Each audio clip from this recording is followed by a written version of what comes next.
When I moved my woodworking shop over to this building several years ago, I purchased this floor stand drill press secondhand.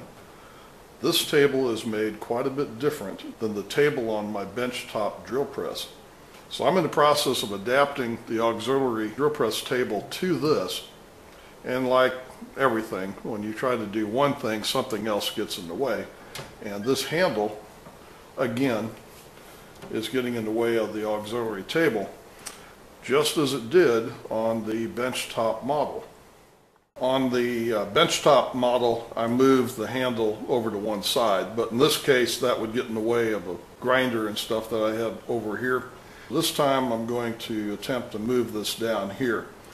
I have a set of gears already available that will give me a 2-to-1 reduction and should make this fairly easy to operate. This is always pretty easy down. Going up is a little harder, and with the additional weight of the auxiliary table sitting on here, a little more reduction wouldn't hurt a thing.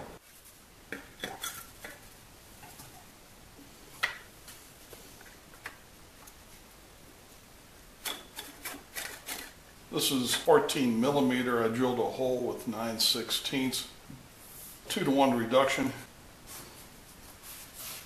and the auxiliary table clears. That little piece right there, I cut off the edge of this dowel. I made that cross grain, shoved it in there with some glue. We'll wait for that glue to dry, and then we'll see if this wheel will turn that shaft. That glue's dried. It works real easy. I cut a bunch of blocks out on the scroll saw. They're a little over 1 inch long. I chewed them up on the disc sander and deburred the edges. On this straight side, I put a little glue on here, a little bit down there.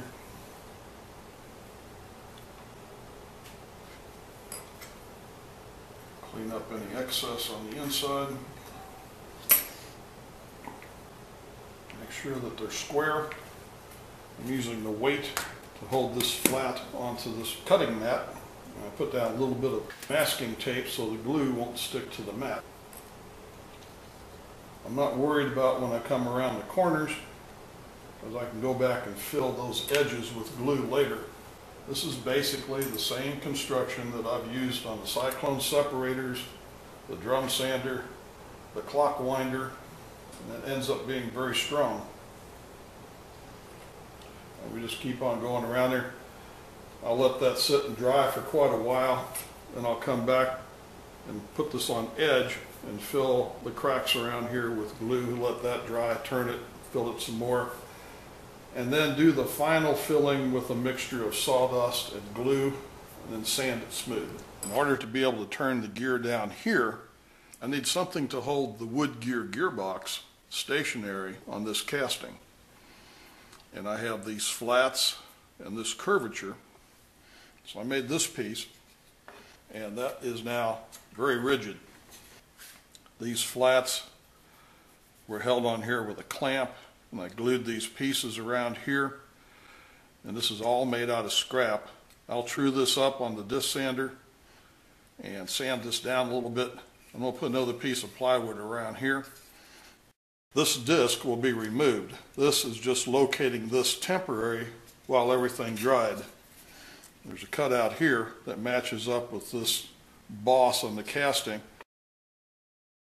I've had a change of heart here. I removed this piece of plywood and sanded this a little bit, along with installing relief here to clear this boss.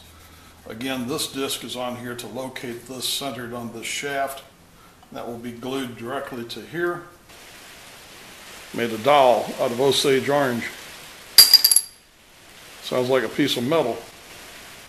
I made a collar from Osage orange, and that's glued to this wheel, and it has a set screw that goes down here and tightens on the flat. That just allows a little more transfer of power from this wheel to the shaft, and it also keeps that wheel from moving back and forth.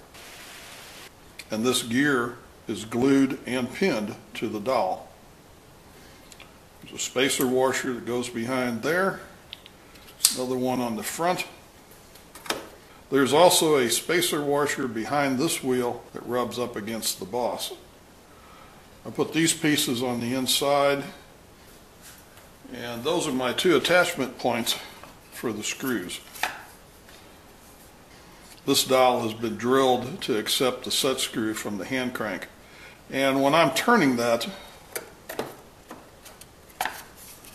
that's allowing this to rock back and forth a little bit, and I want to get rid of that.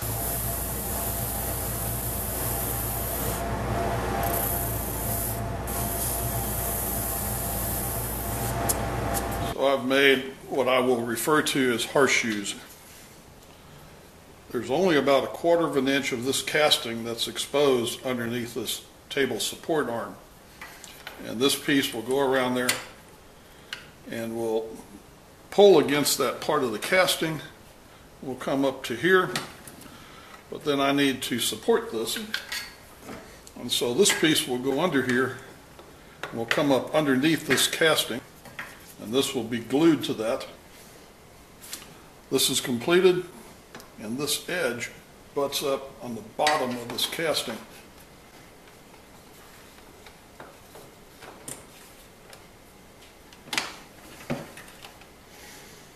There'll be a screw that goes in here, and one that goes over here.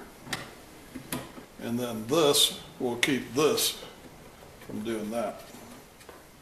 This one piece of 1/4 inch is all that's really pulling against the casting, and these other 2 pieces are supporting it, making it a little bit stronger. I added a block here with a screw to keep this from falling down, and now that's not going anywhere. I've got the cast iron table back on here.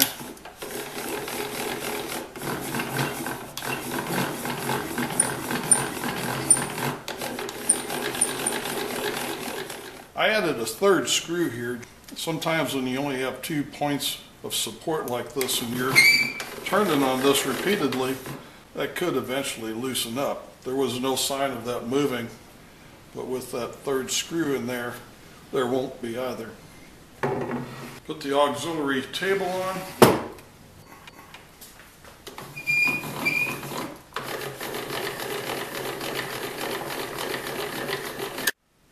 I used the tried and true method of laying everything out on a piece of cardboard to make a template to find out exactly what would fit under there before I started cutting any wood.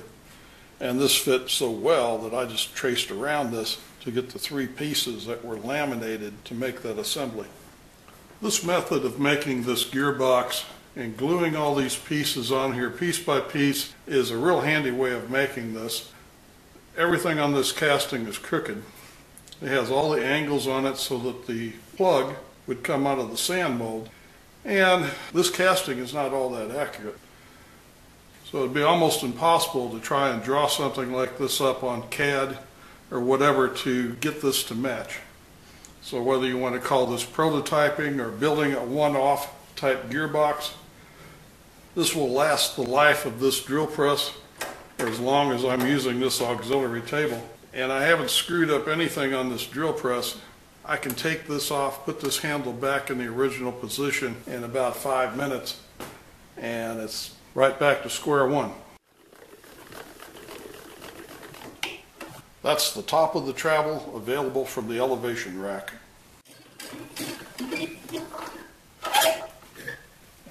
And that has gone down as low as this rack will allow. This has not altered the overall travel on this column. I've been operating this fairly fast, but you can operate this very slowly. And it gives you the ability to fine-tune the elevation that you want on that table.